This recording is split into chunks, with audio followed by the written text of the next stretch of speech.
Hello students, today we shall discuss the first topic of the first chapter of class 12, electric charge. Electric charge जो है first time Thales जो Greece के रहने वाले थे उन्होंने डिस्कवर किया.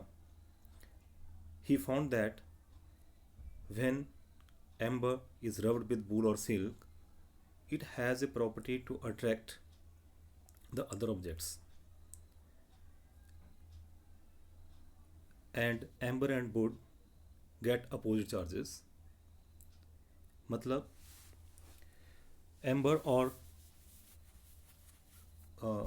सिल्क को जब आपस में रब किया गया तो उनमें एक ऐसी प्रॉपर्टी आ गई जिसके कारण वो एक दूसरे को अट्रैक्ट करना जिन्होंने स्टार्ट कर दिया. So we can say that charge is something possessed by a material object that makes it possible for them to exert electrical force and respond to electrical force.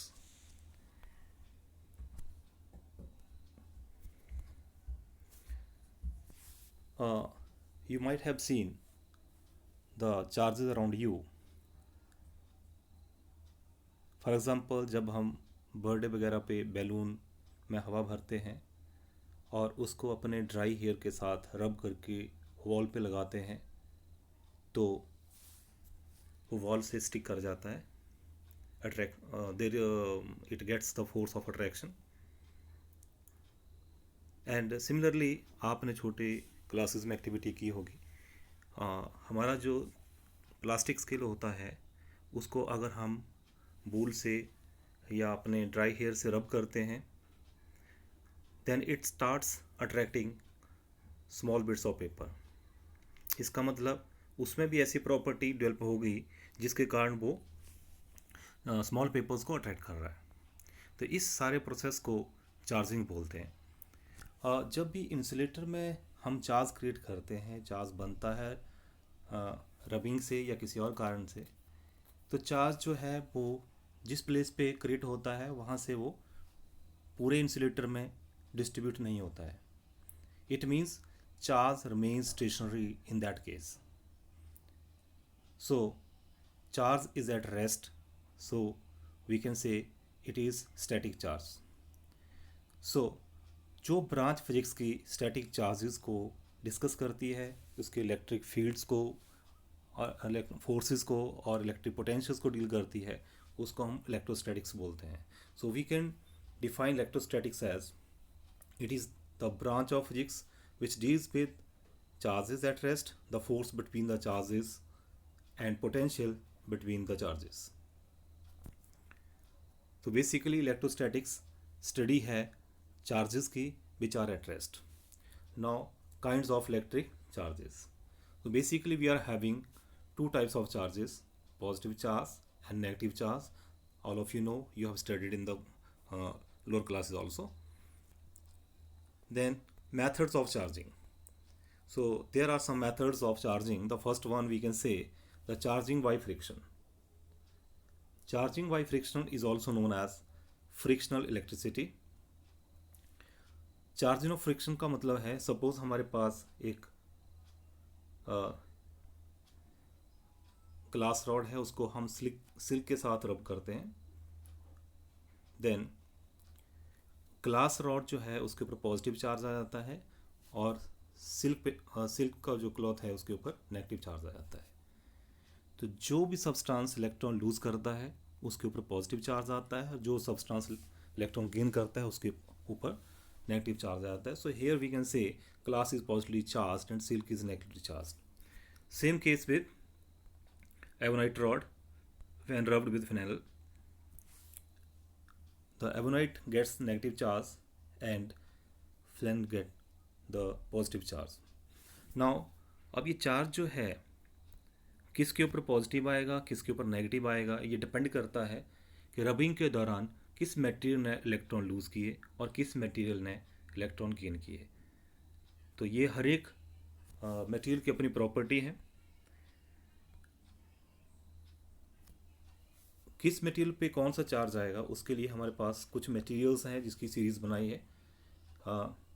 जैसे फर्स्ट सब्सटेंस हमारे पास या material है यहाँ पे asbestos which is used in the wire gauge, glass, nylon, wool, lead, silk, aluminium, paper, cotton, steel, hard rubber, nickel, brass, silver, synthetic rubber, orlon and sarin। Starting वाला जो है इसको हम पॉजिटिव एंड कहते हैं इस सीरीज़ का, and last one जो है उसको हम नेगेटिव एंड कहते हैं। तो पॉजिटिव एंड से जब हम नेगेटिव एंड की तरफ चलते हैं, इसका क्या मीनिंग है, अगर दो मटेरियल्स जो हैं जिनको आपस में रब किया जा रहा है, पॉजिटिव एंड से जब हम नीचे आ रहे हैं, जो मटेरियल पहले आएगा उसके ऊपर पॉजिटिव चार्ज आएगा। फॉर एग्जांपल अगर हम ग्लास को वूल के साथ रब करते हैं, तो glass will have the positive charge whereas wool will have the negative charge. Similarly if we rub aluminium with silk, silk comes first, so silk will have positive charge, and if we rub aluminium with cotton, aluminium will get positive charge whereas cotton will get negative charge। so aluminium को जब silk से रब कर रहे हैं तो aluminium के ऊपर नेगेटिव चार्ज आ रहा है, और जब कॉटन के साथ रब कर रहे हैं तो एल्यूमिनियम के ऊपर पॉजिटिव चार्ज आ रहा है। इसका मतलब रबिंग मटेरियल के ऊपर डिपेंड करता है। तो बेसिकली क्या हो रहा है कि अगर इलेक्ट्रॉन लूज़ करता है कोई मटेरियल, इलेक्ट्रॉन लूज़ करेगा तो उसके ऊपर पॉजिटिव चार्ज आ जाएगा। सेम मटेरियल किसी दूसरे मटेरियल के साथ रब करने से हो सकता है वो वाला मटेरियल इलेक्ट्रॉन गेन कर जाए, तो उस केस में उसके ऊपर नेगेटिव चार्ज आ जाएगा। Then second method is charging by conduction. Charging by conduction में दो बॉडीज़ को फिजिकली कांटेक्ट में लाया जाता है, right. So when a charged body is touched with other insulated body which is not having neutral body, not insulated, a neutral body which is not having any charge, when they are made into contact, then both of them will get the same charge, and then when they are separated, both of them will have the same charge। So this is known as a sharing of charge। इसमें जैसे एक sphere है, इसके ऊपर positive charge आ रहा है, इसके साथ हमने इसको टच किया तो दोनों स्फीयर्स के ऊपर पॉजिटिव चार्ज आ गया। So this is the meaning of charging by conduction. Next is charging by induction. Charging by induction में दो बॉडीज़ को आपस में टच नहीं किया जाता है। So we can say it is the phenomena of charging an uncharged body by bringing a charge body near to it without a direct contact between them. तो दोनों का डायरेक्ट कॉन्टैक्ट इसमें नहीं होगा, जस्ट इनको क्लोज लाएंगे। For example suppose we are having here A and B, two spheres which are having insulated, you can say insulated stands, और इन दो स्फीयर्स ए और बी के पास जब हम एक चार्ज रॉड ले आते हैं, पॉजिटिव चार्ज रॉड ले आ रहे हैं, तो electrons will be shifted toward this and. तो स्फीयर ए का ये वाला एंड जो है ये नेगेटिवली चार्ज हो जाएगा, और स्फीयर बी का जो डिस्टेंस वाला एंड है ये पॉजिटिवली चार्ज हो जाएगा। और फिर इसको रॉड को साथ में इसको वहीं पे रखते हुए अगर हम इनके बीच को डिस्टेंस बढ़ा देते हैं, सेपरेट कर देते हैं, तो sphere A will have the negative charge whereas sphere B will have the positive charge. When you will remove this one and make the distance between them more, then two spheres will be charged with a you can say different charges will be there on the two spheres। Then we will talk about properties of charges। The first property we can say there are only two types of charges are there, positive charge and negative charge। Second is like charges repel and unlike charges attract each other, all of you know। But here third case also arise, two similar charged bodies may attract each other if charge on one body is very large as compared to the charge on the another body। दो body जो हैं एक दूसरे को जिनके ऊपर same charge है वो एक दूसरे को अट्रैक्ट भी कर सकती हैं। फॉर एग्जांपल अगर इस स्फीयर के पास जो चार्ज है जिसका मैग्नीट्यूड सेकंड स्फीयर के चार्ज से कम है, then what will happen, it will induce negative charge on this end।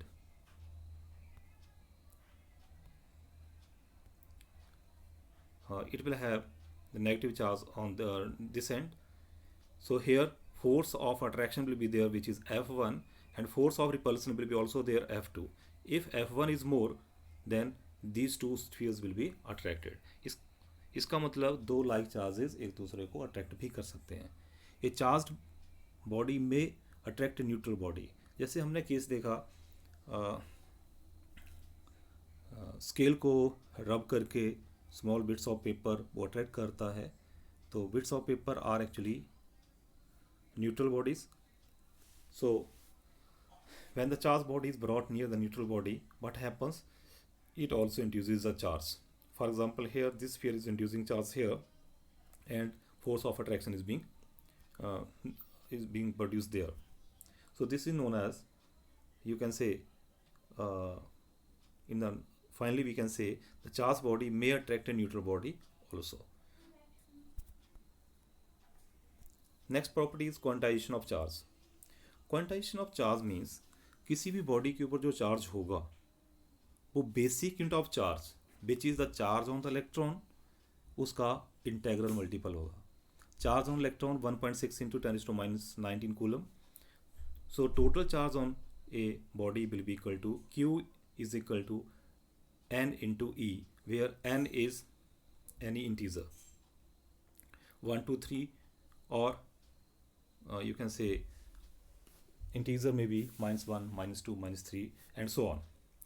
So मतलब इसका ये हुआ कि किसी बॉडी के ऊपर जो टोटल चार्ज आएगा वो बेसिक यूनिट ऑफ चार्ज का 2 टाइम्स 3 टाइम्स 4 टाइम्स 5 टाइम्स हो सकता है.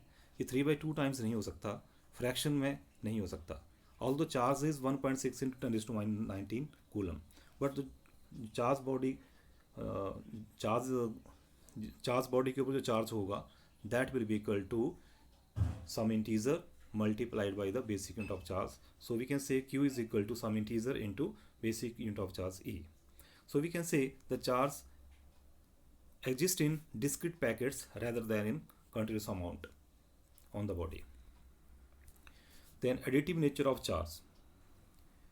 Additive nature of charge means it is a property by virtue of which total charge of the system is obtained by simply adding algebraically all the charges present anywhere on the system. Means किसी भी system के ऊपर जो total charge होगा, अगर उस system में different charges हैं तो टोटल जो चार्ज आएगा that will be equal to algebraic sum of all the charges present over there. For example किसी सिस्टम में चार्जेस हैं +2 कूलम, +1 कूलम, -5 कूलम. तो उस टोटल चार्ज निकालने के लिए हम उनका एल्जेब्रिक सम करेंगे 2 + 1 -5 coulomb. Okay, so this is the meaning of additive nature of charge. Now one more question is there. What is the cause of quantization? Cause of quantization